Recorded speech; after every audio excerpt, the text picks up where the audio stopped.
Ça va du préservatif féminin, masculin. Les méthodes naturelles peuvent être aussi évoquées. C'est pas bon. Après, il y a les méthodes classiques, la pilule, l'implant, l'anneau, le stérilet.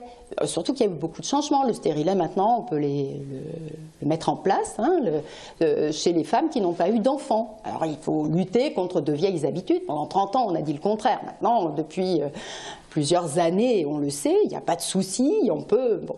Alors tout ça, il faut éduquer et les femmes, enfin éduquer, il faut informer, et les femmes et les professionnels aussi, les rassurer.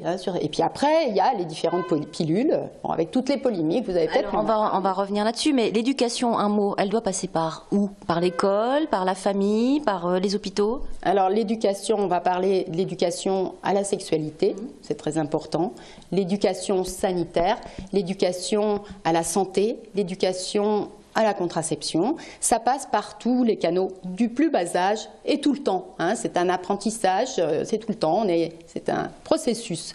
Donc tous les canaux y sont, la famille, très important aussi, la famille.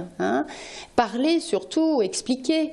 L'école de la maternelle, pourquoi pas, comme au Canada, nos collègues du Canada, eux, ils ont une matière pour l'éducation à l'affectivité, sexualité, contraception.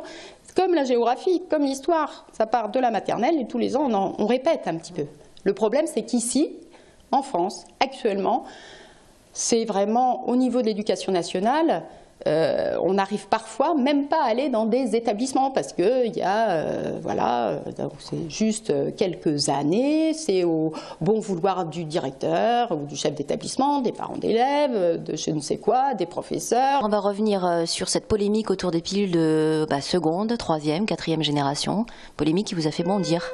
Oui, il fallait médiatiser, il fallait faire changer les choses. Ce qui est dommage, c'est que ce soit les médias qui ont fait bousculer, et que c'est les femmes encore qui ont arrêté dans la panique leurs pilules, ou les mères qui étaient complètement affolées. On recevait tous les jours des appels autour de ça, plutôt que de le faire par nos pères, parce que depuis 2007, il y a des positions qui sont prises autour de ça, et ça ne passait pas. Pourquoi? Parce qu'il y a du lobbying de l'industrie pharmaceutique, c'est ça qui est regrettable. On a reconnu qu'il y avait des risques. Alors les risques, enfin, on y vient sur les risques.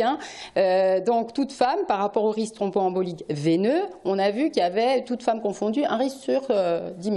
Quand on passe avec une 2G, on passe, c'est-à-dire une pilule deuxième génération, on passe à 2 risques sur 10 000. Troisième, quatrième génération, 4 risques sur 10 000. Vous voyez, on double, si on dit que ça. Quand on est enceinte, 6 risques sur 10 000, tout ça c'est des chiffres officiels.